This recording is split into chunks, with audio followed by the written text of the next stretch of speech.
The next speaker really does not need any introductions.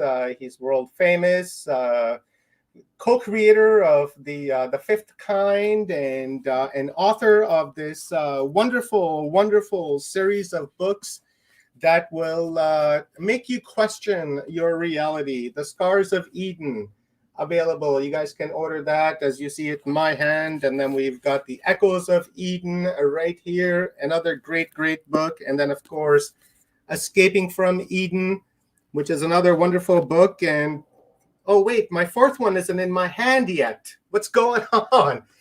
Oh, there it is. I see it. It's in the mail. It's in the mail. They say it's in the mail. All right, Dan, I'm going to take you off screen. I'm going to bring our brother Paul Wallis on. And guys, get ready for this wonderful treat. I love Paul Wallis. And it's always a wonderful conversation. Hello, Paul Anthony Wallis. Thank you very much for being here, my brother. Thank you for giving us your time on your morning. I know you're a busy guy. You've got so many interviews and such going on, and especially with the book launch happening yesterday and today around the world. So congratulations on that. And number one on Amazon again and again and again. You got like a familiar spot there, Paul. It's great. We are on a roll with the Eden series. It's wonderful to see. It's wonderful to see there is such an appetite out there for the kind of information I probe, from ancestral narratives, from the Bible, looking at who we are, our origin story, getting that straight, and getting straight who we think we are in the present. What's our potential? What kind of lives can we lead? What kind of human experience can we have? Clearly, billions of people are asking these questions all around the planet and are open to thinking new thoughts. So it's an exciting time to be in the field. It absolutely is, Paul. And you've put together in this just amazing series of books that have taken the world by grip. Everyone's talking about it. You got so many just wonderful reviews, and every video that I watch with you in it, it's got like tens and thousands of views on it, and comments are just insane.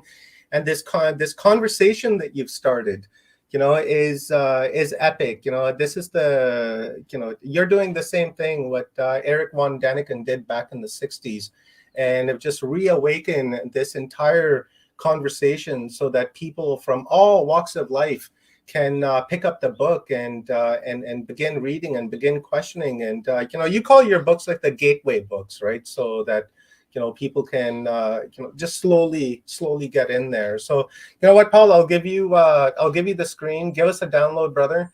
And as questions come in, I'll hit you up with them. And guys, as usual, put your questions in cap locks, please, so they're easier to stand out. Then I'll ask Paul. And otherwise, Paul, I'm waiting for my fourth book. It's in the mail. I can't wait. Wonderful. To have it. So here you go, brother. So Omar, before I get rolling, just tell me, what time do you want to jump in with some questions? Because I okay, so we are at 4:51. So let me say, how about quarter after? I'll jump in. That's about 15, all right. 20, 25 minutes from now. I'll jump in with questions. And then we'll do like 10, 15 minutes of that, because I know you're busy. You got a lot of things going on, so I don't want to keep you for longer than I have to. So, yeah, we'll do that around 10 after, quarter after. I'll jump in. All right, then. So I know how to pace myself. Thanks so much, Omar. I love being part of events like the ones that you pull together, because you draw together such an interesting group of people who are motivated by the questions we were just talking about. It's a great day to be gathered together, Earth Day, and I just want to share some reflections from my own research on what that means for us. Why is Earth Day important? Why would we need a day to sort of reacquaint ourselves with the planet and our place on it, and reflect on whether or not we're in balance with it? It actually goes right to the issue that pulled me into the questions of paleo contact all the way back when I was 11 years old. Because when I discovered Eric von Däniken, author of Chariots of the Gods, the thing that I felt he had put his finger on for me was our inability to explain ourselves as a presence on planet Earth. Somehow Homo sapiens seemed to be an ill fit. We didn't have a story that explained how we became the alpha species on the planet, because really, if you look around the room you're in, we're somewhat ill-adapted to surviving on this planet. We're brought up to believe in survival of the fittest, but if you or I were left in the wilderness alone, after 3 days, 3 nights, we'd probably be either ill or deceased if we'd not been rescued. The only way we could survive is if we could build a shelter, light a fire, have a weapon. In other words, the things that make us the alpha species and enable us to survive, let alone thrive, has to do with our higher intelligence, our higher level of consciousness. And when I was at school as a young boy, I was offered sort of 2 counterpart explanations for our being on the planet. And one was that we are God's special creation. That's why we're the alpha species. That's why we have different intelligence, different consciousness. But that seemed to be a lazy explanation. And it didn't account for the fact that we are so clearly earthlings. We are so clearly animals. We are mammals. We are primates. We're a type of animal. So if we were God's special creation, wouldn't we be even more different rather than the tweaking of what was here before? And then the scientific answer, well, it just restated the question, really. It explained that our survival advantage was our intelligence, higher intelligence, higher consciousness, but then couldn't explain how we got it. And when I read Erich von Däniken, that was the gap in our story that he'd put his finger on. And he said, wouldn't our development as a species make better sense if we allowed for the possibility that there were external interventions to nudge us along? Well, as I've probed the Bible through 33 years in church ministry, working as a church doctor, an archdeacon in the Anglican Church, and a theological educator, training pastors in hermeneutics, I was required by that work to drill down into the Bible. What are its narratives? What are its explanations? And as I drilled down into the root meanings of key words, I realized a few years ago that there is another less familiar story, almost, one could say it's hidden in plain sight in the Bible, just a translation away from being blindingly obvious. And when we go to the root meanings of these key words, and this is really the thing that grounds all my books, root meanings, key words, the story that emerges is indeed of external interventions in the story of humanity. The story that emerges in the Bible is that powerful beings, Elohim, to use the Hebrew word, came and occupied our planet in the deep past and genetically modified our ancestors to be a useful working class. Now, this is a restatement of the story to be found in the source narratives from out of ancient Sumeria, Babylonia, Arcadia, Assyria. Same story, Anunnaki, those who came to the earth from the heavens, came and modified the life that was here to create a suitable working class. And this story repeats all around the world. And it amounts to a fine-tuning of our DNA to get us clever enough that we are a useful working class for the ET overlords, but not so clever that we become too difficult to manage. And it talks about a development in stages. And whether you're reading those accounts or the accounts in the Popol Vuh, which is the Mayan explanation of origins, what we have is a tweaking of the life that was here, so earth-based life, and we get a certain way, but not quite far enough. And the final step includes a fusing of ET DNA with terrestrial DNA.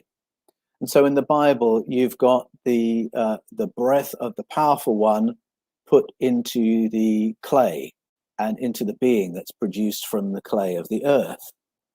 Very similar motif in the Sumerian story, where a clay is produced from the raw materials on planet Earth, and then the DNA of the Anunnaki, specifically of a being called Kingu, is infused with that to create human beings. Now, we have to realize we're using the metaphor of people from thousands of years ago to describe something for which we would have more technical language. We would talk about splicing DNA. But whichever language you use, the punchline is the same, that we are a fusion of Earthling plus something else. So aspects of us are very well adjusted to planet Earth, and other aspects not so well adjusted. And it goes some way to explaining the sense of anxiety and disorientation that really seems to be endemic to the human condition. Where do we come from? What are we doing here? Why do we feel slightly uncomfortable in our bodies? Why are we uncomfortable with nakedness when all the other animals on planet Earth don't think twice about it? Where does that ill-at-easeness come from? And these ancient stories give an explanation. So we've got interventions in our deep past to produce Homo sapiens sapiens. And then other interventions are mentioned that upgrade us to the point where instead of living in animal subsistence on the planet's surface, we learn how to farm, and we learn about medication and sanitation and city building. And you can find this in the Sumerian story of Enkidu being tutored by Shamhat, who introduces him to more sophisticated foods, the primitive man, and then to city living. It's there in the Greek Babylonian story told by the priest Berossus of Oannes and the Apkallu, who arrive and they teach not just agronomy, but writing and reading and civics, legal systems, money systems, banking systems, all the rudiments of city building and becoming a civilization. This is an intervention that I believe probably takes us back to about 10,000 years before present. That's the great leap forward that has long fascinated archaeologists and anthropologists. But it's not the only intervention of a tutoring kind that our ancestors spoke about. If you listen to the story of Aboriginal Australians or Native Americans, you will hear stories that suggest an intervention at least 60,000 years ago that was another tutoring in agronomy, but on a slightly different model. When we listen to these indigenous stories, we hear of a teaching that helps us to live in balance with the planet, to learn which plants are good to eat, which are good to avoid, which are good for medicines, which are good for altered states of consciousness. And I believe that these two interventions that had to do with agronomy and pushing us forward as a species on planet Earth came from different parts of the cosmos. And I argue for this in The Scars of Eden and in my new book, The Eden Conspiracy. I believe the earlier intervention that taught us to live in balance with the planet came from visitors from the Pleiades. And in the Eden Conspiracy, I talk about the Hebrew version of that story. It's the story of Asherah. And when we read of Asherah in the Bible, and when we go to archaeological sites in the Levant, I believe we can identify where she came from. She represents an incursion from the Pleiades, who sat with our ancestors and helped us live in balance with the planet. Back to that other intervention, the one that the Babylonians talked about, and I think that's an intervention 10,000 years ago, which combines farming with all those other things: money systems, legal systems, civics. There's a scale on which that intervention happens that I think really leads to the modern industrial scale farming that we're more and more familiar with on planet Earth. We have those two models still in place. There's the traditional, rotational, combination, organic farming that human beings have used for thousands of years, seeding next year's crop with this year's harvest. combination farming to deal with pests, all that sort of thing. Meanwhile, on the other hand, we've got the industrial scale petrochemical-based farming, which is all about obliterating what's there naturally and replacing it with what you want. And these two models are clashing on planet Earth. And there are corporations in existence, I won't name them, but that are trying to obliterate the earlier layer of tutelage with this industrial scale petrochemical model, which is so much more easily monetized and centralized in terms of power and wealth. So we have these interventions, and I think we're at a place where we need to think very carefully as countries, as societies, as individuals. I think as countries, we need to think very carefully before we sign up to agreements that allow corporations to sue governments. This is something that is a live issue in Australia. And of course, when you sign up to agreements like that, it advantages the industrial scale petrochemical, so on and so forth. But if we're looking at what makes us sustainable, what empowers ordinary human beings around the world, it is the other model, which is why the corporations in some countries, mentioning the USA in particular, are trying to illegalize the old Pleiadian model of farming. But you and I individually can get into this discussion and make decisions for ourselves. How much of our own food do we grow? My parents, my grandparents grew a heap of food. My grandparents, it was very significant to them getting through the Depression that they produced so much of their own food and didn't need money to produce natural, organic, healthy food. And I'll come back to why that might be important in a moment. The story of humanity, according to many ancestral narratives, is one of a gradual and staged upgrade, and then the final step of the story is a downgrade. Now, this is an odd story, not the kind of story that our ancestors would invent to aggrandize the human race or aggrandize their royal families. What's this downgrade about? Well, if we go to the epic story from Nigeria, we hear of a Bassi and a Tai, and they were powerful beings who lived on an island in the sky. I'll leave that to your imagination, what that might have been, who helped to nurture Homo sapiens, get us going as a species. And once they had, they took a break. And then when they came back, they were horrified to discover they had lost control of their project. Humanity had become too capable. The whole civilization was here. And Abassi and Attai say, this is too much. This isn't what we wanted. We really just wanted a working class on this planet here to do our bidding. How can we downgrade them a bit? And the epic story says that their emergency measure was to release devices into the environment that would make us anxious, mentally ill, and physically ill. That way we could be managed. And something like that occurs in stories all around the world. There is a neurological interference in Genesis 11 that knocks us down from being a technological, spacefaring civilization to being pre-speech, pre-Stone Age. We hear that echoed in the story of Zeus and Prometheus. Zeus, the senior powerful being, is horrified to discover that Prometheus has given the human beings too much tech. And so he knocks them down with a cosmic event so that they have to re-evolve. In the Popol Vuh, the chief genetic engineer, Quetzalcoatl, aka Cucumatz, aka Kukulkan, develops a vapor which, when sprayed over human populations, brain damages us and diminishes our capabilities. And not to spend too much time on this, but I'll go to the punchline. What that meant was getting rid of higher faculties like remote viewing, higher faculties like future viewing, telepathic connection, X-ray vision, things that really would enhance our life on Earth. So all these stories say our ancestors were more advanced, had more skills, had a better human experience, and then we were downgraded.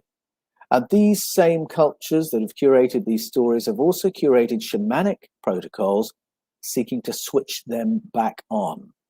And so in Mesoamerican South America, there are tea ceremonies that are intended to do all those things, to give us not only future viewing, remote viewing, better self-healing, but an ability to connect telepathically with other kinds of being. And people who've done those tea ceremonies will describe that to you as an experience they have had. It's very, very similar to what the Greeks developed, and which Plato and Socrates sampled, the Eleusinian mysteries, the Kukion ceremony, another tea ceremony designed to do all those things. Omar asked me, what can we do to deprogram ourselves from the programming that would have us in place as a working class of drones and nothing else? And I think that what we hear from Plato is very interesting with regard to that altered state of consciousness. Now, he used tea for it, but there are other kinds of protocols who achieved altered states. I am a great fan of controlled conscious breathing. I am a fan of really seeking to create as clean an environment for yourself as possible. Clean energetically, clean in terms of toxins. All around the world, there are shamanic protocols for heightening our consciousness. And I would encourage you to look into those that belong to your own ancestry, because every lineage on the planet has this story embedded in its mythology and has protocols aimed at making us as healthy and as conscious as possible. And to go back to the ethics story, remember, it wasn't just about toxins in the environment, it was about making us anxious. And I think many of us have realized that anxiety is a button that the powers that be can press at a whim when they want to control populations. George Orwell wrote all about it, and now we've been through a bit of that. We haven't had a world war, but we've had fear as a tool for management on a scale that many of us have not seen before. And one of the reasons I love forums like this is because we actually need to encourage one another and to inform one another and give one another a different perspective on life on Earth than we get from the mass media. We need to find our courage again if we're not to be manipulated and pushed and pulled. How was all this knowledge lost? Well, in my book, Echoes of Eden, I focus on that. This sustained effort by every imperial power through history to disempower the population, to control the narrative, and to make us feel that our role on planet Earth is simply to work hard and do as we're told. In the Eden Conspiracy, I show how this shift was made in the story of the Bible, how in the beginning, the Bible was a record of paleo contact that included colonization by beings who want to do exactly as I just said, to manipulate, manage, control, exploit. But then at the other end of the spectrum were beings like Asherah, who sat with our ancestors, tutored us, and enabled us to make our great leaps forward and thrive on planet Earth. When the Bible was redacted in the 6th century BCE, and that happened through the work of Kings Hezekiah, King Josiah, and the generations that followed them, we lost Asherah. We lost the stories of cosmic help and simply kept the figure that colonized and exploited us. And so we come away from that redacted version of the Bible thinking our role is to live in fear of the powerful one and love and obey him. And we've lost that whole other side of the story that says we are very valuable and that we have cosmic help and that we can do more than live in balance on the planet. We can thrive on planet Earth. And so I think it's very important to recover that spectrum, because that spectrum represents who we are. We live in an interesting environment full of opportunity and full of threat. How do we navigate that? We need the spectrum of stories to equip us for those decisions. And if we lose Asherah, and if we lose those stories of tutelage, then we forget that we have a cosmos of company. if you go to indigenous elders for healing, they will tell you their role is to get you back in balance with yourself and with your environment. So there's a great theme for Earth Day. And they will do it using contact modalities. So as well as things like altering your diet, as well as things like controlled conscious breathing, they are actually seeking to tune into the conversation of other kinds of being who exist to support humanity and who exist to support your individual journey through life. Now, once we lost Asherah and the full array of help when the Bible was edited, all those of us whose cultures have been shaped by the biblical story, through Judaism, through Christianity, we forget that we live in this cosmos full of helpers, full of resources there to equip us for our journey.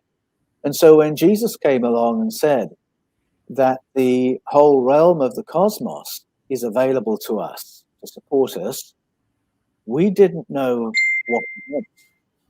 We didn't know that he meant not only powers and principles, but beings who surround us, intending to support us on our journey through space. So it's not just about coming back in balance with Earth for Earth Day, it's finding our feet again as a species in our cosmic family. And I'll pause there and we can go to our Q&A. Right on, Paul. You are reading my mind. I unmuted myself. I went ding, and then I heard that. I think that was your cue. Ding. Wow, Paul, thank you very much. And wow, there's a lot to unpack there. I've got a few questions for you, and maybe we can dig some awareness out of that. Now, in the way that you're speaking about the Palladians and for us to get direction on how to eat and what to eat and kind of what have you, it almost sounds like the human is an extraterrestrial to this world because it doesn't know what to eat, and now it's being given direction saying that you can eat this vegetation, you can drink this, you can eat this type of meat, but don't eat this type of meat. It's not good for you. And my mind tells me in that if you're native to the planet and you've been here for, an indefinite period of time, you would have that sense within you. You would know, within you to not eat that mushroom because that's a poisonous mushroom, but the one next to it is okay and we can eat that. Even if we, went through a bottleneck type of event and that almost collapsed humanity, but that information would still reside within to know what we can and cannot eat. And then and that really takes me onto the road of what if we're extraterrestrials here, and what if we are from the Pallades and our ancestors, the Palladians, are giving us a download on what we can and can't eat on this planet that's safe for us. That's kind of where I get lost. And, what's your thought on humans being extraterrestrials? And then all this Anunnaki, genetic manipulation and all this happened, could it be that they were trying to, make us in sync with this planet rather than our home planet? Yes, I think there are a couple of reasons why we may have had some external tutelage on what to eat and drink. And the first, I think, does have to do with our genetic alteration. So the stories say that our ancient visitors wanted to tweak us to be more intelligent. Mm-hmm. So how do you get a primate, let's say, to be more intelligent? Well, that might involve activating our imagination in a way we haven't experienced before. And there are serious anthropologists around the world who say that mushrooms have played a very important role in our evolution as a species. That once the primate had had a few psychedelic experiences, it suddenly can conceive of things being different to what's in the immediate environment. If you want to upgrade a primate to be more intelligent, then some scientists would suggest you need to make it a meat eater rather than something that just eats nuts and fruits. So they may have manipulated our diet for that reason as well. If you come out with a new model of hominid, then you might have to say, okay, you're a little bit different to your parents and grandparents, and we're going to need to feed you differently than how you ate before. Now, that's the story of Shamhat and Enkidu in the world's oldest story in the Epic of Gilgamesh. Changing Enkidu's diet was part of how to make Enkidu more sophisticated. So you've got that kind of story going on, but then you've also got the possibility of our diet having to change because of changes in the physical environment. So, for instance, if you look for in the Bible for the point where the powerful ones say, okay, we want you eating meat now, it is after a cataclysm. There's been a massive change in environment. And if you listen to the Mohawk story of origins, they speak of a time when for some reason they were in unfamiliar country and they simply didn't know the flora and fauna of that higher country that they were living in. And so helpers appeared to help them readapt and to readjust. In the Eden Conspiracy, I tell an amazing story from Australia's Northern Territory, from the Yolngu people. Now, their story of origins potentially goes back at least 60,000 years, because that's how long the cultural presence of Aboriginal Australians goes back as far as we've traced it thus far. The Yolngu people, however, have this story in which their ancestors are there in the Northern Territory, like the Mohawk, not knowing what to hunt here, or what to fish here, or what plants are good here. And these other beings, the Mimi, come to their aid. And it's a story beautifully told. The Mimi danced with our ancestors, say the Yolngu people. And in their dance, they taught us how to hunt and how to fish and what to eat and what to avoid. I really find that fascinating. I mean, if there was a language gap, dance makes sense, but it might just be a metaphor for something else, because that dance could imply something far more intimate.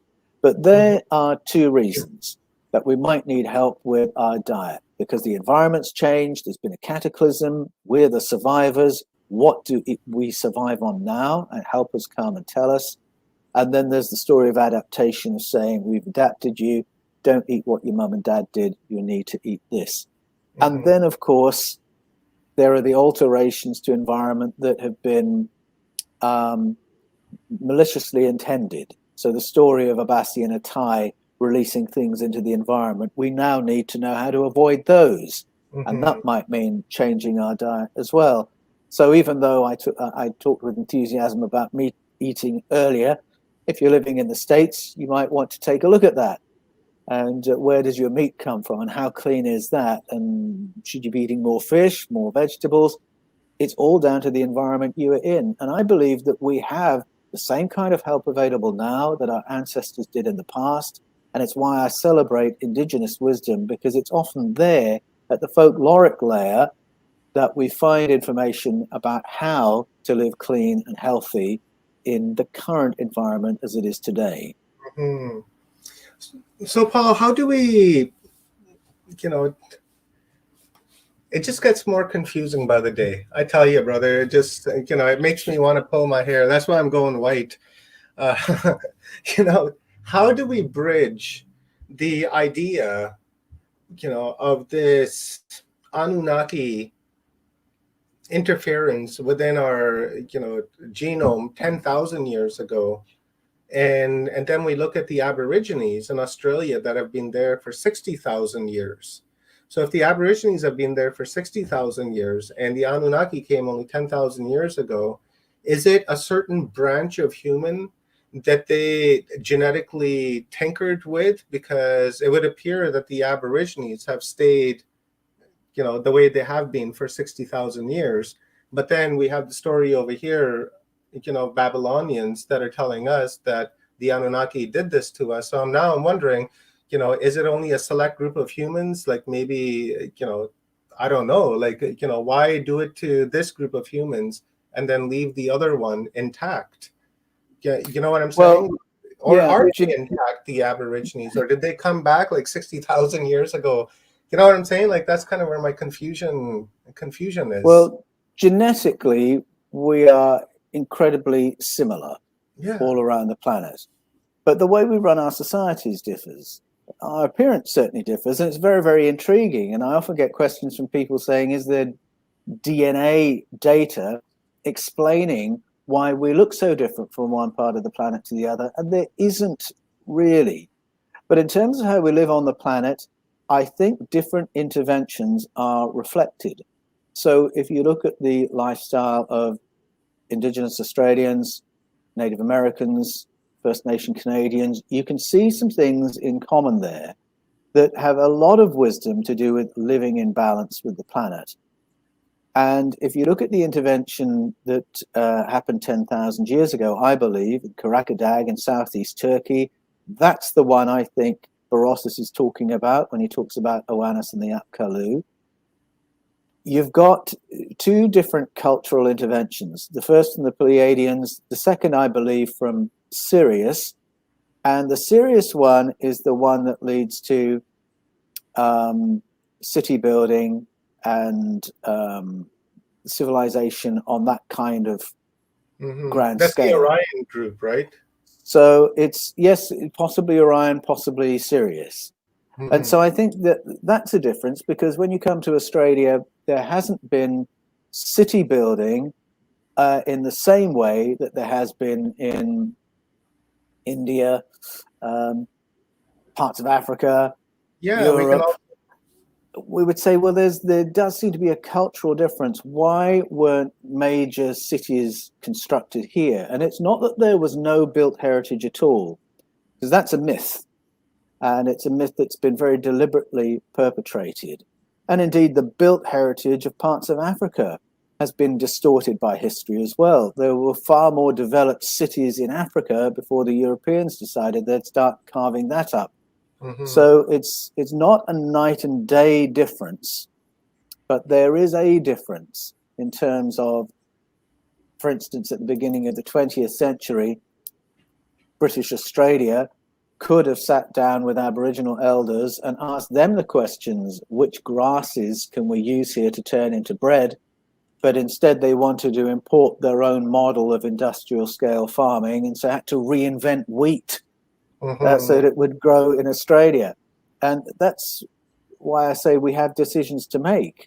Who do we listen to? What model do we follow? The industrial is trying to obliterate the other, and it does reflect different interventions.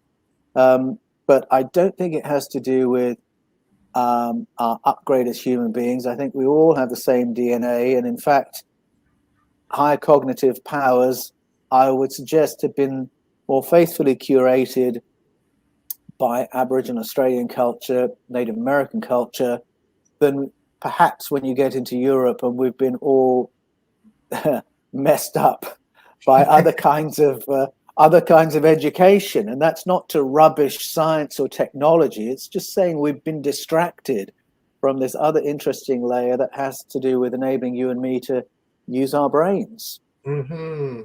Along this, when you were speaking, I had this interesting idea running through my head, because you mentioned Sirius, and then when you mentioned Sirius, I automatically began thinking of the Dogon and the Hogon, and how they're speaking about Sirius C. And up until 1982, we had no idea that there was Sirius C. So, the thought that was running through my head is that if we look at the Pleiadians, and we look at the Aboriginal cultures here on Earth, like here in North America and in Australia particularly, could it be that the Aboriginals that we interact with are from the Pleiades, and then maybe some African tribes or bloodlines could be from Sirius, and that's why there's such a huge difference, I guess, in appearance, culture, lifestyle, and such?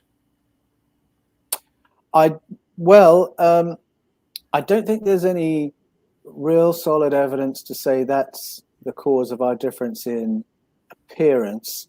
Mm-hmm. Australian story does often point to the Pleiades, but then there are Pleiadian stories elsewhere in the world too, in Europe. And what does a Pleiadian look like? Does a Pleiadian look like a Nordic?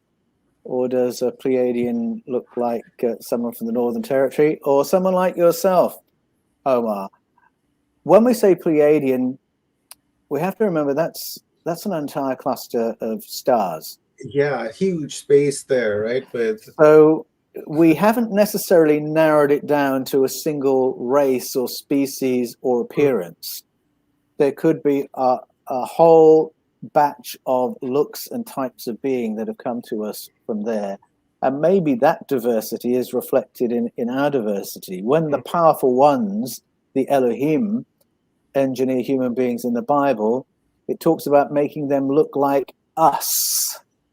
Mm-hmm. It's not somebody saying look like me, where there's now only one face type you're ever going to see. It's look like us. You're going to see a plurality from the get-go. And it's worth pointing out that the genetic code for conscious biological life landing on planet Earth, that includes the code of every type of animal and plant and algae and reptiles, mammals, human beings. It's all there in that genetic coding. So the spectrum landed here and produced a spectrum. And I would suggest that there's a spectrum in other places too. But pinning down particular connections, saying that's a Sirius blood type or an Orion blood type or a Pleiadian blood type, I haven't yet got to any hard data that would really allow us to map that out very clearly at all. Yeah, and how would we figure that out, right? Like, it's not like we have Palladian DNA sample just sitting around, or Syrian genome just sitting there that we can reference to, right? So that's probably a difficult one to probably track down. But what about influence, Paul? Like influence from a particular star people on a particular group. Like on the Palladian side it would be the Aborigines, and on the Dogon side it would be the Syrians, and for South Americans it would be something else, and so on and so on. And perhaps that's how cultures and such are built. And and also when we look in Africa, we don't see well, right now anyways, we don't see a lot of city building, right? When we go to where is that, Mali, right? Although it's developed, right, it's not Toronto, right, or it's not Sydney. And maybe that's where that city building type of inner information, that inner understanding of it, and it's possibly not even valued, right, to where you want to live off the land and be part of the land, like the architecture that we speak of, like in India and such, where the architecture is part of the land. You know what I'm saying? It's it's not I agree with what you're saying, but it isn't a night and day difference. Mm-hmm. Because as I said before, there has been a loss of built culture in places where empires have gone in and taken over. Mm-hmm. So South America was full of cities. Amazonia is full of cities. Millions. And then that really disappeared into the jungles and got replaced with other cities through colonization from Spain. And similar story in Africa, where there were really significant cities that were then obliterated when the Europeans turned up. And yet, as you say, there is a different value placed on construction among some of our indigenous cultures. And unfortunately, I think it's a little bit like the industrial scale of farming threatens to obliterate the natural organic rotational farming. I think those with the more powerful technology have obliterated the technology of other cultures. And so that's meant often the people with the steel buildings have obliterated the people with the stone buildings. And so that's part of that experience. But to bring it back to basics, if you know how to live in balance with the planet, you don't have the same need for buildings. I need a building. I need a building to survive and thrive in Australia, but there are people in Australia who don't. And I think it's easy to accept the story that you were taught in school about one model being sophisticated and one model being primitive.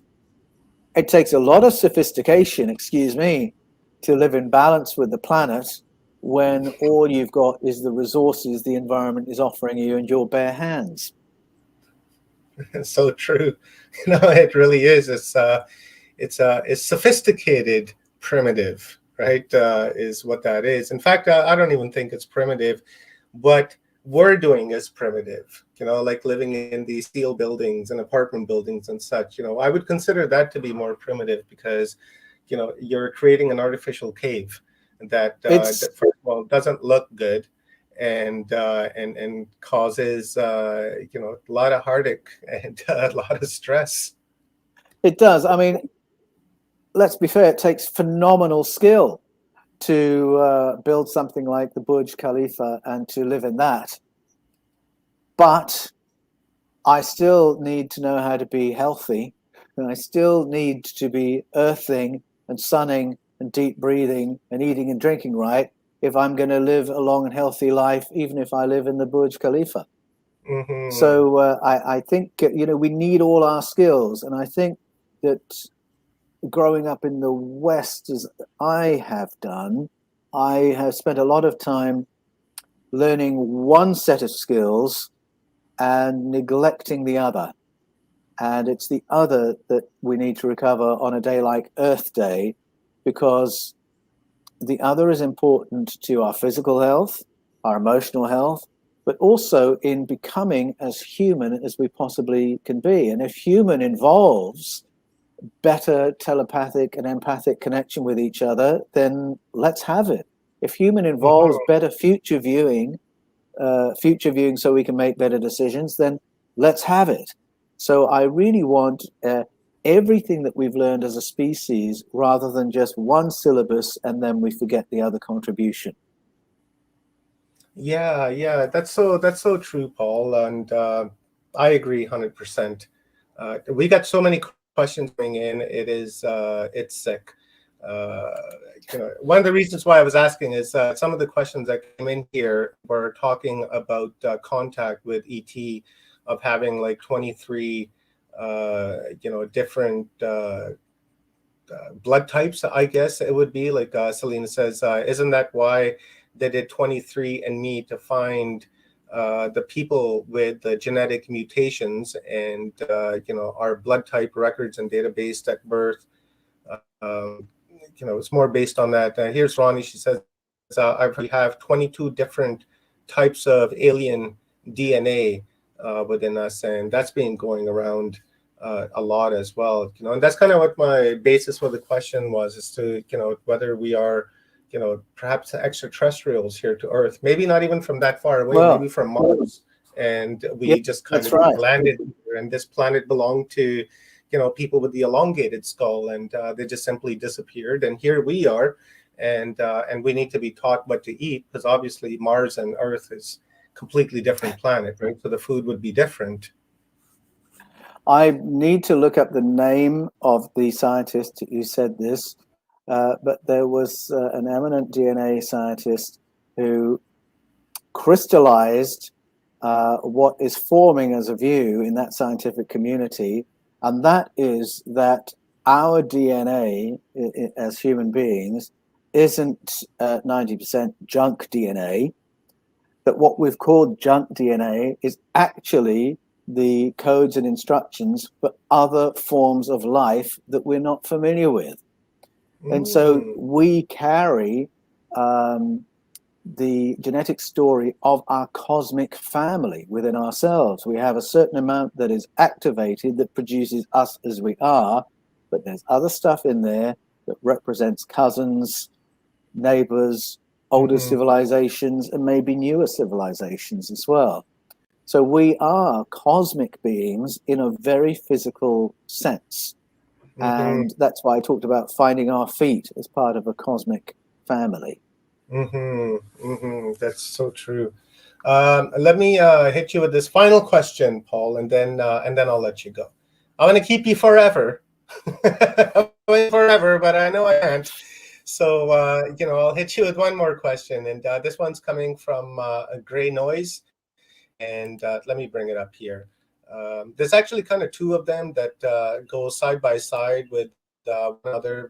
The one is from Selena and Gray Noise. So this one is Paul, your thoughts on Edward Meir view that there are no 3D beings existing in the Pleiades system since the largest stars are too hot to sustain the life there. Most mistake them for plagiarians. I don't know. Well, I haven't looked into the work of Edward Meir, but I would say again, the Pleiades is a star system, and there's the potential there for a great array of beings, some of whom may be 3D physical, and certainly our ancestors experienced them that way. Although that's not to say that's the whole story of who or what they are. But it's possible that there are other kinds of being associated with that region of space as well. So transdimensional beings, non-physical beings. And I talked about contact modalities and indigenous healing. You can find that in the Bible as well. That is a little bit agnostic as to the nature of the beings we're in communication with. They could be physical, who communicate telepathically. They could be energy-based beings. They could be transdimensional. When Plato had his contact experience, he appeared to be thinking transdimensional. And I think all those kinds of beings might occupy that region of space. I am still of the belief that many of our ancestral stories are talking about beings very similar to ourselves, but who had more advanced technology. And you look at how they behaved and what they wanted us to supply them with, it'd be very difficult to say they weren't physical beings. If you're having to supply your powerful ones with beef, lamb, gold, and virgin girls, I think it's a stretch to say that that is a transdimensional, non-physical being. Those were the beings in the Bible at the colonization end of the spectrum. But when we come back to the tutoring, yes, I do think there is a greater spectrum there of physical and transdimensional as well. As to the size of the stars and planets, I'm a little bit outside of my area of expertise there, so I'll have to come back to that in a few months' time. I would think that the star size really wouldn't matter. The radiation level of it wouldn't matter. I don't think any of that would matter because life finds a way to exist in some of the most profound environments that we can even think of. So we don't know. There could be, some being that's living around a white dwarf star, or, who knows, right? But life is, very versatile. So it can come in many different forms and shapes. So that's really is a shot in the dark, right? Could be really anything. So Paul, thank you very much, my brother. And, I want to keep you forever. That's why I'm going to hit you with the final question. And that is on the theme of Earth Day of 2023. The idea behind this is that, the Earth is doing just fine. It's been around 4.5 billion years. It's going to be around for another 5, 6, 7 billion years. And it's faced, far worse than, the Hopi human, right? And it's probably going to face far worse in the future too. The thing that we need to, keep ourselves grounded to is ourselves, because we're not going to be around in 5 billion years. And we need to find a way to live in harmony with the earth. And it is us that is in trouble, the human, especially when we are in a period of time where we're discussing on what a woman is, right? And if we can't define what a woman is, then we know that we're living in some perilous times and some very dangerous times as well, because that could really be the beginning of the fall of civilization. Now we know that our ancestors, they lived, in harmony with the land and with the earth and one another. But now we're faced with all of this technology that we're confronted with on a daily basis, like smartphones and such. So much so that we can't even remember our own telephone number anymore, when just 5 or 10 years ago we did. So how do we incorporate the both? How do we live in, unity and with humbleness, and incorporating the ways and the lifestyle of our ancestors and our lifestyles of today? With love and respect. I think it is that simple. We are here to learn how to live in harmony with one another. And it's certainly what we need to do if we're going to thrive. I think there have always been all kinds of people, all kinds of ways of living, and we need to respect different kinds of living and the all kinds of people. In other cultures and in other times, we had different labels that we gave to different kinds of people, and they weren't all smearing the other. It was about trying to get our heads around the spectrum that is humanity. I think we need to do that. It's very sad, I think, looking at the politicization of identity that is happening in America in particular. And the levels of hysteria around questions of identity is absolutely baffling, if I can speak for the rest of the world. But looking in on that, there's no need for us to demonize the other or be frightened of the other.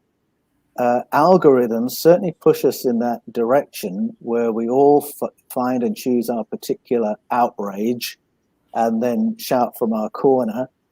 Whereas in fact, we could metaphorically all gather in a room and look at each other and listen to each other and learn from each other's experiences. I'm with Plato that we are here to learn how to do love, consciousness, intelligence, wisdom as a diversity of beings exercising free choice.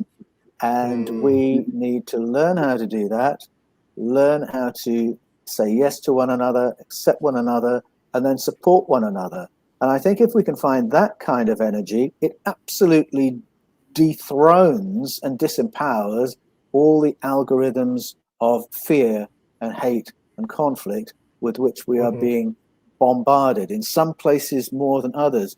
Do you know, it wouldn't surprise me decades into the future to discover that some agency was broadcasting vibrations across the USA to make people more hostile and more paranoid. And I'm not saying that in any way to put down my American brothers and sisters, but rather to say, let's be alert. Choose your state of mind. Choose your energy. Choose whether you're going to live in love, harmony, paranoia. We have similar things here in Australia, so I'm not wishing to single my American friends out. But to think, what's in the environment? What is the behavior that's being generated by the powers that be? And to say, this is how we want to be. This is how we want to live with one another. It's actually deeply interesting to live on a planet with all kinds of people and all kinds of cultures. And if we can learn to do that and find the joy in one another, then I think we can find a way forward where we'll be freer of manipulation and better able to thrive. Amen, amen, brother. And I think another bonus thing of living on this beautiful marble is the food. The food that all the cultures have to offer. You sit down together around a plate of food that that you share. One plate for everybody. And you sit there and you dig into that same plate and you're eating, and that brings people together, and that creates love and unity because you're sharing a meal. And there's nothing more sacred than to share a meal with your fellow human, fellow man, fellow animal. And Yes. I think that's when dialogue can begin, is over a good plate of food. I'll come to your house for dinner, we'll talk, then you come to mine, and blah blah blah, and then that's how I think we can create this community to where we can create this new human, because we don't need a new earth, we need the new human. And yeah, so that's it, Paul. Thank you, my brother. Thanks, Omar. It's been a pleasure to be with you again. Thanks so much for having me on. I so appreciate you, buddy, and good luck with the Eden Conspiracy. And I'll be posting a selfie as soon as mine shows up, and hopefully that's just very shortly, because my collection is feeling a little empty right now. Oh, it'll be with you soon. I've got my author's copy here, so I need to order the real ones. Right on. Guys, thank you very much, and thank you, Paul. And go and visit paulanthonywallis.com, guys, to place your order for the Eden Conspiracy. You can go there, or you can go to Amazon. You can go to Chapters. You can go to Goodreads. I would suggest to go to your local bookkeeper and order the book through the small ma and pa bookshop, because that's where it's really at. And that's what I've done.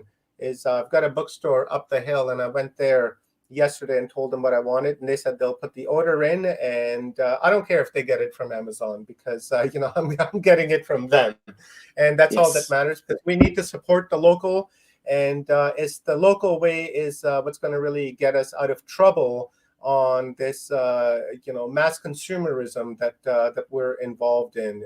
Go to a market to buy your vegetables, go to a farmer to buy your meats and your chickens and such. Don't go to Walmart's, don't go to Home Depots and things like that, because that's just causing us to just become more dependent on the system, and we're not really going back to our roots, and we need to go back to our roots. That's what it's really all about.